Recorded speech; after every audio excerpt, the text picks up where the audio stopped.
Okay, so this is the video solution of your question from section B, question number 6।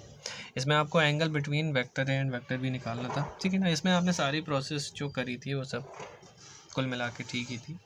And में आपको थोड़ा solution complex हो गया, तो आपने मतलब वो पार्ट आपको वहाँ से कंटिन्यू करने का समझ नहीं आया कि क्या करना चाहिए, ठीक है। तो उस कॉम्प्लिकेशंस को सॉल्व करते हैं, पहले सबसे पहले वहाँ तक पहुँच लेते हैं। तो आप इस चीज़ को स्किप भी कर सकते हैं। तो सिंपली हमें यहाँ पे थोड़ा फास्ट लेके चलते हैं स्टार्टिंग के पोर्शन को। इनका डॉट प्रोडक्ट हमें ले लेना है, तो इसका डॉट प्रोडक्ट हो जाएगा 4 + 10 + 6 3 = 18। It is going to be 32. That is the dot product. And magnitude of vector A is going to be under root of 1 + 4 + 9, which is √14. And vector B, it is going to be 16 + 25 + 36. 16 + 25 + 36. So it will be 6 12 52 and it is going to be 77, ठीक है ना। 77 it is, ठीक है। तो हमें angle निकालना है, angle between the vector. तो it will be cos theta is equal to dot product divided by magnitude of both the vectors, यानी कि 32 डिवाइडेड बाय √14 इंटू √77, ठीक है ना। ये सब मॉड में होता है, ये चीज़ हमको सॉल्व करनी है, ठीक है। तो यहीं पे एक कॉम्प्लिकेशन क्रिएट हो गई कि मतलब यहाँ पे √14 है, √77 है, इसको कैसे सिंप्लीफाई किया जा सकता है, ठीक है ना। तो इसको सिंप्लीफाई करने की मैं आपको एक ट्रिक बताता हूँ कि जब भी आपके पास रूट में कोई प्राइम नंबर आए, जैसे कि मतलब प्राइम नंबर तो नहीं है, मतलब कोई ऐसा नंबर आए जो रूट से बाहर निकालना पॉसिबल नहीं है, ठीक है ना। मतलब आप उसको अगर सॉल्व करोगे तो आपको long square root division method लगाना पड़ेगा। That will take a lot of time, ठीक है। तो उस टाइम को थोड़ा शॉर्टन अप कर लेते हैं, ठीक है, शॉर्टन अप कर लेते हैं और इसको सॉल्व करते हैं। जैसे कि √14 है, तो √14 को सॉल्व करने का या फिर इसकी वैल्यू क्या होगी, वो अप्रॉक्सीमेट वैल्यू आप निकाल सकते हैं। वो अप्रॉक्सीमेट वैल्यू कैसे निकालते हैं, √14 से लीस्ट, ठीक है ना, √14 से जस्ट छोटा एक ऐसा नंबर लीजिए जो कि एक परफेक्ट स्क्वायर हो, ठीक है ना। √14 से जस्ट छोटा एक ऐसा नंबर ले लीजिए जो कि क्या हो, एक परफेक्ट स्क्वायर हो। जैसे 14 से एक छोटा परफेक्ट स्क्वायर 9 है, तो आप 9 ले लीजिए, ठीक है। तो आप √14 को लिख सकते हो 9 + 5। √14 को आप लिख सकते हो 9 + 5, ठीक है ना। क्या लिख सकते हो, 9 + 5। अब इस 9 + 5 को आप डायरेक्टली इस तरीके से लिख सकते हैं, √9 + 5 डिवाइडेड बाय 2 इंटू √9। ये डायरेक्ट तरीका है इसको लिखने का। ये एक तरह से समझ लीजिए, ये डायरेक्ट तरीका है इस चीज़ को सॉल्व आउट करने का। आप सॉल्व करोगे तो भी अप्रॉक्सीमेटली यही कुछ वैल्यूज़ आ जाएंगी, ठीक है ना। यही अप्रॉक्सीमेट आएगा, ठीक है। मैं आपको बता भी दूंगा करके, ठीक है ना। लॉन्ग स्क्वायर रूट डिवीजन से करोगे तो अभी आएगा, वो करके एक बार शो भी कर देंगे ताकि आपको क्लैरिटी रहे, ठीक है। तो आप इस चीज़ को इस तरीके से लिख सकते हैं डायरेक्टली। मतलब अगर इसको जनरलाइज्ड फॉर्म में मैं फार्मूला आपको दूं, तो आपको अपने अंडर रूट वाले नंबर को x + y में तोड़ना है, जहाँ पे x आपका क्या है, एक परफेक्ट स्क्वायर है, ठीक ना, एक परफेक्ट स्क्वायर है। और इसको आप लिख सकते हो √x + y divided by 2√x। ये एक छोटी सी ट्रिक है इसको सॉल्व करने के लिए, ताकि ऐसे रूट वाले नंबर्स का हम आंसर क्विकली निकाल सके। तो अगर हम इसको सॉल्व करते हैं, लेट्स कंटिन्यू दिस। तो इसको हम सॉल्व करते हैं, तो √9 is 3 + 5 divided by √9 is 3 × 2 is 6 which is 6।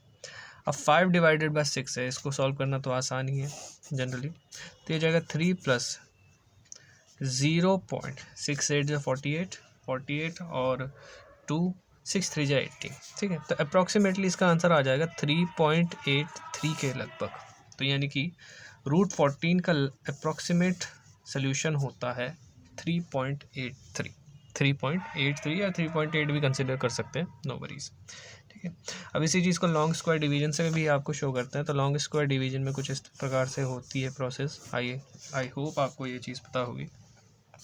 यहाँ पे इसको सॉल्व करें तो हम यहाँ पे लेंगे 3 3 × 9, ठीक है ना, 3 3 × 9।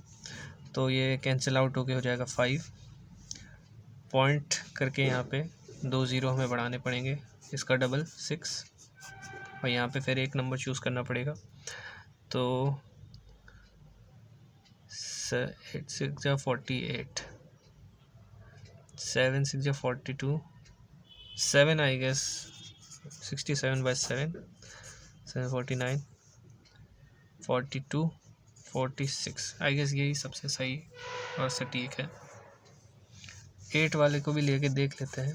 लेट्स टेक 8 8 8 64, 4 और 6, 8 6 जा 48, 48 एंड 6 विल बी 54, तो ये तो ज़्यादा ही हो जाएगा।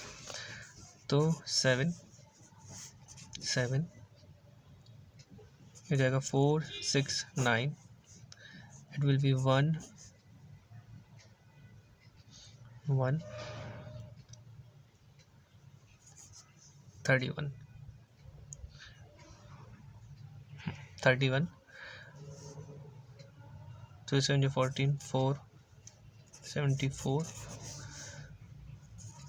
Double zeros. 74 में क्या कंसिडर करें, यहाँ पे 74 जो 28 होता है, वो जो 16 होता है, 75 तो 35, I guess 4 is the correct thing, ठीक है शायद से।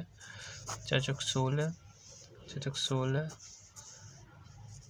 29, ओके 5 लेके चलते हैं, 25, 5 20, 37, ठीक है। तो लगभग यहाँ पे 34, तो आंसर हमारा 3.74 आ रहा है, ठीक है ना। स्क्वायर लॉन्ग स्क्वायर डिवीजन से करेंगे तो आंसर हमारा करीब करीब 3.74 आएगा। आप रूट निकाल के देखेंगे तो कैलकुलेटर से भी देख लीजिएगा। और हमने करीब करीब आंसर हमारा 3.83 बोल दिया था, मतलब थोड़ा बहुत पॉइंट का डिफरेंस है, जस्ट थोड़ा बहुत पॉइंट का डिफरेंस है, ठीक है। तो और जैसे कि मैंने बताया था, क्योंकि ये ट्रिक है और फास्ट करने के लिए है, तो इससे अप्रॉक्सीमेटली आपकी वैल्यू ठीक ठाक ही आएगी। इससे आपके आंसर पे उतना ज़्यादा वास्ट इम्पैक्ट नहीं पड़ेगा, तो आप इसका आराम से यूज़ कर सकते हैं, ठीक है। अब जैसे यहाँ पे हम सॉल्व कर रहे थे cos थीटा, ऊपर था 32 और नीचे हमने √14 की वैल्यू निकाल दी, 3.8 लेके ही चल रहे थे, 3.8 इंटू √77 को भी सॉल्व कर लेते हैं इसी तरीके से। तो 77 से जस्ट छोटा 64 होता है, तो ये हो जाएगा 8 + 64, यानी कि ये बचा 13/16, तो 8 प्लस ये हो जाएगा 0.16 पंजे 80, 16 6 9, 16 8 जा 128, 8.8 के करीब आ जाएगा, तो 8.8 ले लेते हैं यहाँ पे। यहाँ पे इसको सॉल्व करें तो इट विल बी 32 ओवर, यहीं पे सॉल्व कर लेते हैं, 100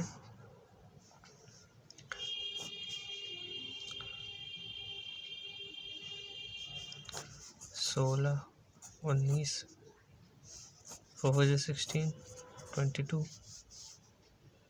2 2 जा 2 11 जा, तो cos थीटा की वैल्यू लगभग हमारे पास आ रही है 2/19/11, 19 × 11 यानी कि 209, ठीक है। तो आप यहाँ पे ही इसको लगभग छोड़ सकते हैं, या फिर इस चीज़ को ऐसे लिख सकते हैं, थीटा = cos इनवर्स 2/209, ठीक है, 2/20। तो यहाँ तक आप अपने सोल्यूशन को लेफ्ट आउट कर सकते हो, ठीक है ना, क्योंकि इससे ज़्यादा सॉल्व करने का कोई मतलब नहीं बनता है, क्योंकि वैल्यूज़ इतनी ज़्यादा मतलब यहाँ पे कॉम्प्लेक्स है इस वाले क्वेश्चन में, कि आप ज़्यादा सॉल्व करोगे तो कोई उसका मतलब एक्यूरेट आंसर मिलेगा भी नहीं। और प्लस cos इनवर्स यहाँ पे जो भी नंबर आ जाएगा पॉइंट में, जो भी नंबर आता है x y z कोई भी नंबर आता है, उसके आगे आप जा ही नहीं सकते, तो पॉइंट में करने की कोई ज़रूरत नहीं है। सिंप्लीफाई जितना कर सकते हो उतना सिंप्लीफाई करके आंसर को छोड़ दीजिएगा, ठीक है। So this is going to be the solution of the question, and I hope आपको ये ट्रिक अच्छे से समझ आ गई होगी।